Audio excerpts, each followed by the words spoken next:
Je pense que ça t'est déjà arrivé de filmer un plan et de te rendre compte au montage qu'il aurait été bien plus joli si tu l'avais filmé au ralenti. Et du coup soit tu le ralentis à l'arrache, soit tu fais rien, et ça c'est dommage. Pourtant il existe une méthode pour ralentir tes vidéos sans pour autant les rendre moches. Salut à toi, j'espère que tu vas bien, moi c'est Hugo et sur cette chaîne on parle de création de vidéos. Aujourd'hui je vais t'apprendre à créer des ralentis fluides avec des vidéos qui ont été tournées à vitesse réelle. Pour ça t'as juste besoin de Premiere Pro et d'un plan que tu veux ralentir. Donc d'abord pour commencer, il te faut une vidéo tournée à vitesse réelle. Moi j'ai choisi celle-ci parce que comme tu peux le voir ici, le sable qu'il y a là, moi je trouve ça assez sympa et j'ai envie de ralentir cette image. Donc la méthode la plus simple, c'est tout simplement tu vas dans la vitesse et tu mets par exemple 50%, tu cliques sur OK et voilà, ton image est ralentie. Et là comme tu peux le voir, l'image elle est super saccadée et c'est pas exploitable. Professionnellement parlant, c'est pas exploitable. C'est donc là qu'on se sert de l'effet flux optique. Pour expliquer simplement cet effet, lorsque tu l'appliques à une vidéo, en fait, tu vas demander à ton logiciel de créer des images artificielles entre chaque image réelle. Donc, en gros, si tu filmes une vidéo à 25 images par seconde et que tu la ralentis en x2, tu auras au final 50 images, 25 images réelles et 25 images créées par ton logiciel. Donc maintenant, pour appliquer cet effet, on va faire exactement le même parcours que précédemment. Donc on va aller dans la vitesse, on va taper 50% par exemple. Moi, je te conseille de commencer avec 75% voire 50% maximum. Et ensuite, tu ne cliques pas sur OK. Tu vas dans interpolation temporelle et tu changes échantillonneur d'image par flux optique. Et ensuite là tu fais OK.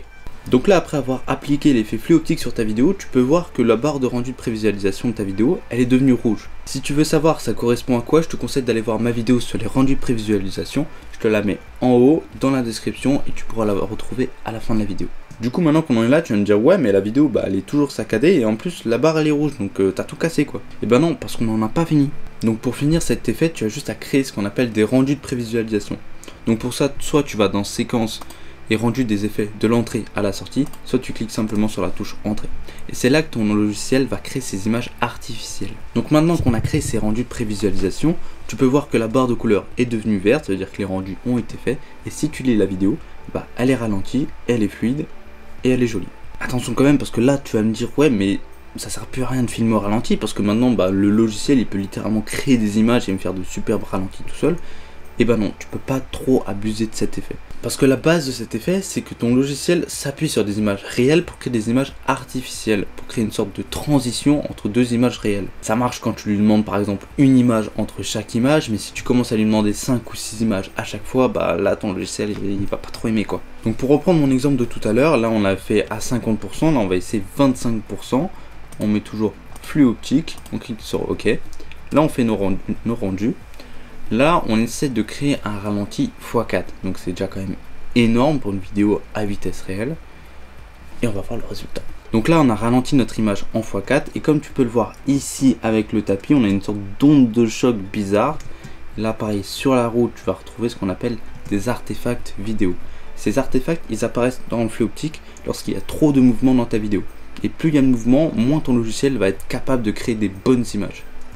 Donc là, c'est pour ça qu'on ne peut pas trop abuser de l'effet flux optique. Ok, mais du coup, avec quel type de vidéo on peut abuser de l'effet flux optique? Et bien, simplement avec des vidéos qui ne bougent pas trop. Là, par exemple, j'ai pris ce qu'on appelle un coucher de soleil. La vidéo ne bouge pas trop, comme tu peux le voir. Et là, on va essayer tout simplement de la ralentir directement en x4. Donc 25%, flux optique, tu fais OK, tu crées tes rendus. Et lorsque ce sera créé, on va pouvoir voir ce que ça donne une vidéo avec un gros ralenti mais qui est quand même fluide. Donc là on a ralenti notre vidéo en x4 et apparemment il n'y a pas trop de problème, il n'y a pas d'artefact vidéo. Donc là on va carrément aller abuser du bail, on va faire 10%, flux optique, OK, on crée les rendus et on va voir ce que ça donne. Donc voilà, là on a créé un ralenti x10, déjà qu'il n'y avait pas beaucoup de mouvement, là on va quasiment pas en voir, donc juste accélérer la vidéo, là tu peux voir il n'y a toujours pas vraiment d'artefact vidéo. Donc c'est là qu'on peut abuser de l'effet flux optique. Voilà, maintenant tu sais ce que c'est l'effet flux optique et comment l'appliquer à tes vidéos. Si la vidéo t'a plu, moi je te conseille d'aller voir la vidéo sur les rendus de prévisualisation. Je te la mets juste ici, on se retrouve de l'autre côté. Ciao.